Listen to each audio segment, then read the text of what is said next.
And back here in China, a panel of legal and global affairs experts have met online to discuss human rights values reflected in the world's responses to COVID-19. Feng Yilei has more from Wuhan. Public health responses against the coronavirus have differed from country to country.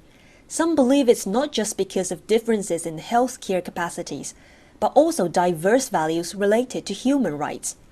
At Huazhong University of Science and Technology in the hard-hit Chinese city of Wuhan, an international forum looks into how such differences play a part.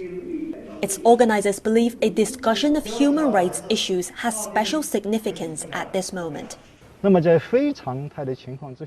We are now in an emergency situation.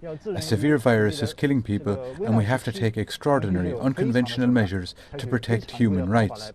An important issue is how to put fundamental human rights in the first place. If we get it wrong, it will alter the course of prevention and control and lead to undesirable results. For example, in some Western countries, they have the most advanced medical conditions and national strength, but also high death and infection rates. More than 40 scholars and legal professionals from Asia, Europe and Africa discussed how to protect human rights amid the pandemic.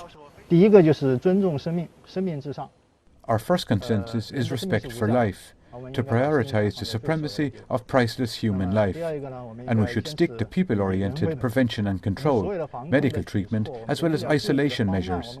Without a focus on humans and humanity, all measures will fail.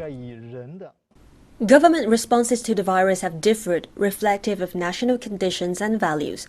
Some have emphasized economic needs, some have relied on technology more than others, and some have taken a middle-of-the-road approach to balance legal restrictions and individual responsibility. These experiences were also discussed. We are educated to be an embodiment of social concept of Ubuntu. This is an African concept which conveys the notion that an individual right can and should be realized within the communal cohesion and not at the expense of the group. It is on the basis of this cultural background that I advocate for the universal treatment of COVID-19 in a manner that is accessible, fast, and affordable to all. The Confucian philosophy emphasizes the idea that disadvantaged groups should be the first to be looked at in a society. If you sacrifice these people, your society, no matter how well it develops, is not a good one. I think this concept was reflected in our treatment and response.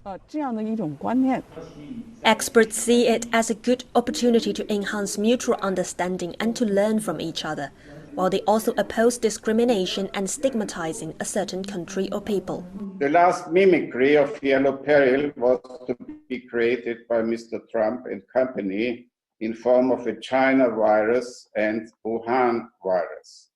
Taking the history of the so-called Chinese yellow and other perils into consideration, politicians would be well advised to deal with such terms in a responsible way. The attendees recognize that it may well be the case various approaches could lead to a victory over the virus, and they are calling for global solidarity and cooperation for the protection of common well-being. Feng Yilei, CGTN, Wuhan.